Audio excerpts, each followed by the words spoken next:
Okay, Assalamualaikum, selamat pagi. Okey, muka surat 13, soalan 17. A. Okey, cikgu tunjukkan yang A, nanti kamu buat yang B. Okey, macam mana? Okey, sama macam kita belajar ubahan langsung. Ini ubahan songsang.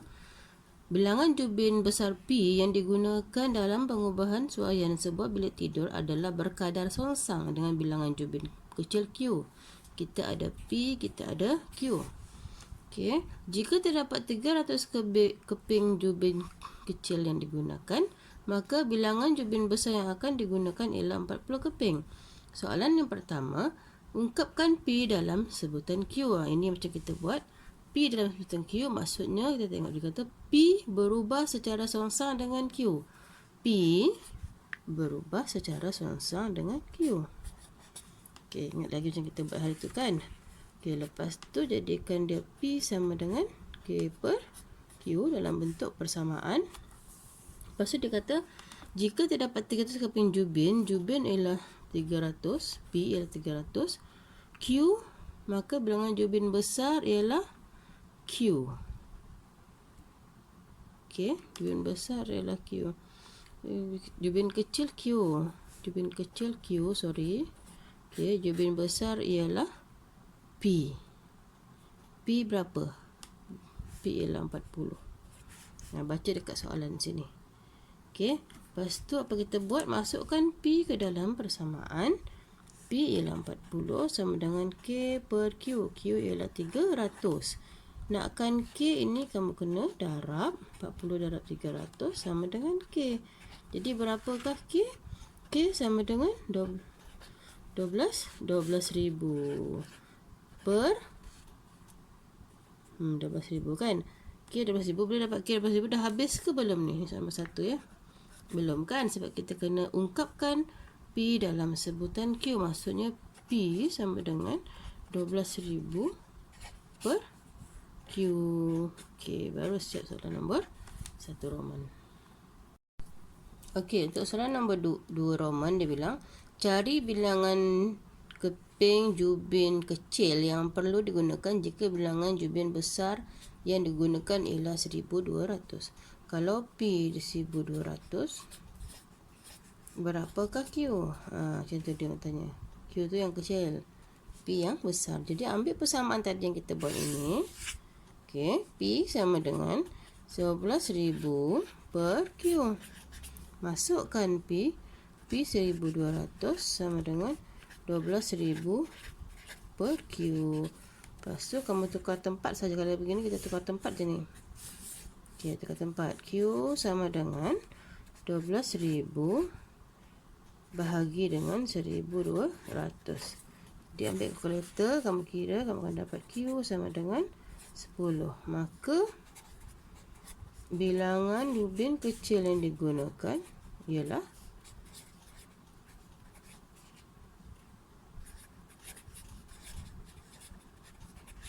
ialah 10 keping. Okey, macam tu saja ya. Okey, muka surat 14. Kita tengok ya. Dia bilang ubahan bergabung. Ubahan bergabung maksudnya ubahan langsung dan atau ubahan tercantum dan ubahan songsang bergabung dalam satu persamaan. Kita tengok contoh dia bagi. Dia kata Y berubah secara langsung dengan X dan secara songsang dengan Z kuasa 3. Ingat, kalau secara langsung dia berada di atas, kalau secara songsang dia jadi pecahan di bawah. Okay, jadi kalau untuk contoh tu dia bilang Y berubah secara langsung dengan X dan secara songsang dengan Z kuasa 3. Secara langsung di atas, secara songsang di bawah. Jadi bentuk persamaan dia kita akan tulis Y sama dengan KX per Z kuasa 3. Itu untuk contoh. Okay, untuk soalan nombor 1. Okay, baca soalan nombor 1. D berubah secara langsung dengan kuasa 3I dan secara songsang dengan punca kuasa 3F. D berubah secara langsung dengan kuasa 3I. I kuasa 3. Dan berubah secara songsang dengan punca kuasa 3. Songsang di bawah. Songsang dengan punca kuasa 3F. Okey. So, jadi D sama dengan K di atas E kuasa 3 per punca kuasa 3 F. Okey, itu untuk soalan A. Jadi kamu buat B, C, D dia. Okey, selamat mencuba. Okey, tengok muka surat 15, soalan 19A. Cikgu bagi yang contoh A dulu, nanti kamu cuba buat sendiri yang B. Okey, macam tadi juga. Okey, diberi Y berubah secara langsung dengan X kuasa 2 dan secara songsang dengan Z kuasa 3. Jika Y sama dengan 16, apabila X sama dengan 6 dan Z sama dengan 3, ungkapkan Y dalam sebutan X. Okey, dibagi sudah ni. Maksudnya dibagi Y berubah secara langsung dengan X kuasa 2 langsung di atas dan secara songsang dengan Z kuasa 3. Okey, ini di bawah. Jadi bentuk persamaan dia Y sama dengan K X kuasa 2 per X kuasa 3, per Z kuasa 3. Dia bagi lagi di sana, jika Y sama dengan 16, X sama dengan 6, Z sama dengan 3, ungkapkan Y dalam sebutan X dan Z. Ini macam kita buat ubahan langsung macam songsang juga. Masukkan Y sama dengan K X kuasa 2 per Z kuasa 3. Okey, macam mana nak buat ni? Okey, yang ini, yang bahagi ni jadi darab. Yang darab ni jadi bahagi. Gitu. Jadi 16 darab 3 kuasa 3 per 6 kuasa 2 sama dengan K. Jadi ambil kalkulator, kamu kira, kamu akan dapat K sama dengan 12. Okey, lepas tu ungkapkanlah dia. Y sama dengan 12 X kuasa 2 per Z kuasa 3. Ungkapkan, tengok yang dari atas ni. Okey, dah siap untuk soalan A. Okey. Okey, sambungan untuk soalan A, dia bilang, seterusnya hitung nilai X apabila Z sama dengan 2 dan Y sama dengan 37.5. Jadi ungkapkan, hitung nilai X. Jadi kita ambil, kita buat persamaan tadi yang ini. Ambil persamaan ini. Okey. Y sama dengan 12 X kuasa 2 per Z kuasa 3. Macam tu. Jadi masukkan Y 37.5 sama dengan 12. X kita tak tahu kan, sebab kita mau cari X per Z kuasa 3. 2 kuasa 3. Sama macam kita buat tadi. Yang bahagi ni jadi darab. Yang darab ni jadi bahagi. 37.5 darab 2 kuasa 3 per dengan 12. Dapatlah sama dengan X kuasa 2. Lepas tu kamu kira itu, kamu akan dapat X kuasa 2 sama dengan 25. Belum habiskan sebab ada kuasa 2 ni. Kuasa 2 pindah jadi apa cikgu bilang? Jadi pun punca. Bila ada punca yang macam ni, yang kuasa 2 sempurna, kamu akan dapat X sama dengan, kamu tekanlah 25, tekan punca, tekan 25, kamu akan dapat tambah tolak 5. Okay, maksudnya X tu sama dengan 5 ataupun negatif 5 sebab dia punca kuasa 2 sempurna. Itu jawapan dia. Okey, muka surat 16, soalan penyelesaian masalah. Bilangan tukang jahit X yang diupah di sebuah kilang berubah secara langsung dengan bilangan helai baju N. X ialah bilangan tukang jahit, N ialah bilangan helai baju. Okey. X tukang jahit, N bilangan helai baju yang dihasilkan dan secara sengsang dengan bilangan hari bekerja.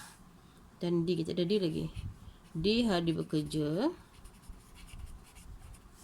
N baju, X tukang jahit. Kita ada 3. Dia cakap kat situ, mula kita buat dulu. Nyatakan persamaan yang menghubungkan X dengan N dan D. Persamaan tu macam yang kita buat tu lah. X berubah secara langsung. X, dia bilang, berubah secara langsung dengan N. Berubah secara langsung dengan N. Bila langsung di atas lah dia. Dan berubah secara songsang dengan bilangan hari bekerja D. Secara songsang. Songsang dengan jadi di bawah. Macam tu. Jadi X sama dengan Ini 20A ya. X sama dengan K N per D. Okey. Itu soalan nombor 1. Okey, soalan nombor 2 dia. Nombor 2. Hitung bilangan hari bekerja. Oh, sorry. Ini nombor 1 belum habis ni sebab kita mau cari K. Kan? Kena cari K ni dulu, minta maaf. Okey, macam mana nak cari K tu? Dia ada bagi kat atas tu. Jika terdapat 80 orang tukang jahit, X 80. Bilangan hari bekerja ialah 24. Bilangan hari bekerja 24. Dan 4,200 helai baju. 4,200 helai baju. Jadi yang ini kita masukkan ke dalam persamaan yang kita dah buat tadi. Jadi X ialah 80 sama dengan KN ialah 4,200. D ialah 24. Okey, sama juga. Pindahkan dia, yang bahagi jadi darab. Yang darab jadi bahagi. Sama dengan K. So, K itu dapat berapa? K itu kamu akan dapat 16 per 35. So, dapat X sama dengan 16N per 35D. Okey, itu untuk soalan nombor 1. Okay, untuk soalan nombor 2, dia cakap hitung bilangan hari pekerja D. Hitung D, dia tak tahu. Untuk menghasilkan 5,600 helai baju and 5,600. Okey.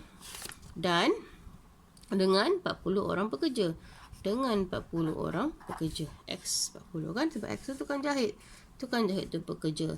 Jadi kamu ambil lah ruang sudah buat tadi. Yang X sama dengan 16N per 35D. Yang itu. Jadi kamu masukkanlah X 40 sama dengan 16N. N 5,600 per 35 D. D tak tahu berapa. Okay, jadi sama juga macam kita buat biasa. Yang bahagi ni jadi darab. Darab ni jadi bahagi.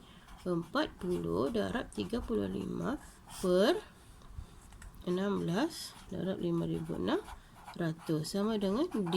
So, berapa kamu akan dapat D? D ialah sama dengan 64. Jadi, maka bilangan hari bekerja